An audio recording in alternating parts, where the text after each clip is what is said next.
Hello, everyone. The Congolese in me today.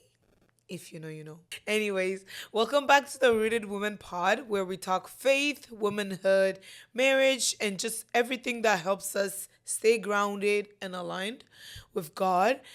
Today, we're talking about boundaries, especially in marriage, and why they're not a wall and not disrespectful either.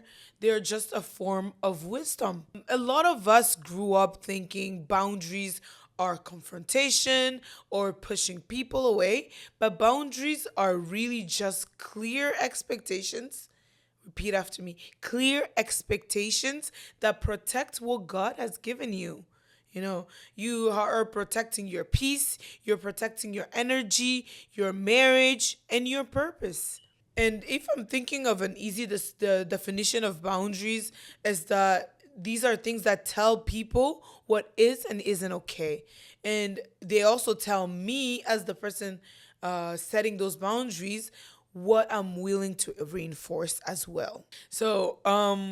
One thing for sure is that boundaries in marriage, especially, they're not a punishment. They're actually clarity. In marriage, boundaries don't mean shutting your spouse out. They mean just being clear about what helps you show up as your best self for me and vice versa. Boundaries in marriage could look like I don't know, I need 10 minutes to decompress before we talk about a certain topic. My daughter is up. Papa, baby girl is up.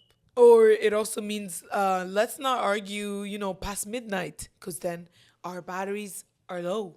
And another good example would be, sorry, just a moment. I wish I could be there. When she wakes up, she hugs you. She just she just holds you. Anywho, they could also be it could boundaries could also be something like I cannot take disrespectful tones, even when you're upset. Yeah, don't disrespect me. It also could be something like this is how telling your spouse, this is how I want our home to feel. And what like this is what also disrupts that, right? So you give both, right, to just be on the same wavelength. It's just clarity and not conflict. People hide behind boundaries and disrespect others, disrespect their spouses, just because in the name of setting boundaries. No, especially with in-laws, these boundaries help to set expectations between you and your in-laws, and then your family as well, with your between your family and your husband. What kind of relationship you want them to have.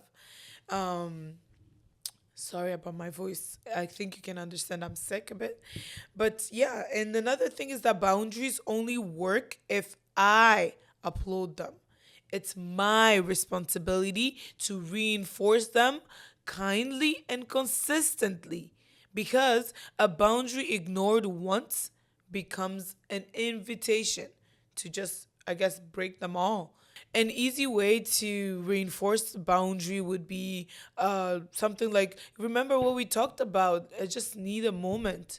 It could also be, I'm not able to continue this conversation in this tone. Please, can we get to a place where we can speak to each other clearly? Oh, hello, baby. And it could also be, something like, this actually crosses a boundary for me.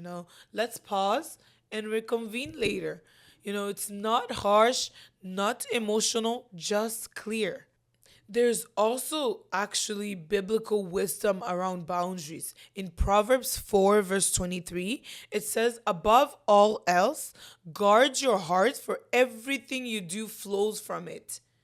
Everything you do flows from it. So boundaries actually help you guard your heart, because you don't want to get triggered in a way that you might end up responding harshly.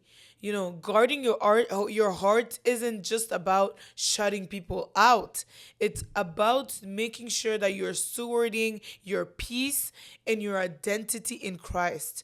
And boundaries are one of the ways we do that, actually. And then, marriage just, it makes us one, right? Like, you get married, you vow to your spouse, and in front of God you are one. But it does not erase individuality. Boundaries help maintain the identity, the emotional health, the communication, the respect that we all need as individuals. And healthy boundaries just say, I honor myself and I honor you, in marriage. So I am choosing clarity just over resentment, because these things, when left unspoken, they build up and people end up resenting each other. You know, After I got married, I really realized that I understood actually why divorce could actually be an easy route, or could actually be easily possible, because you're thinking this is someone that I guess I'm just joining my life with, and I met maybe a few years ago, and it's so easy to build things up and just end up resenting each other in the little things. Like, you really see the importance of even small details in marriage. So it's really, really important, to make sure that you are on the same wavelength of understanding when it comes to how your marriage should be protected, should be lived, you know. And so, if this resonates with you, you can comment, what boundaries did you actually learn, either before marriage or after marriage? And yeah, don't forget to follow the Rooted Woman Pod for more faith and womanhood conversations. I will see you guys in our next video. Let me know if there's anything that you want to hear about when it comes to boundaries, or any ways that help you reinforce these boundaries. Next video will be more boundaries around our family members and our friends. Well, stay rooted, and I'll see you. Bye.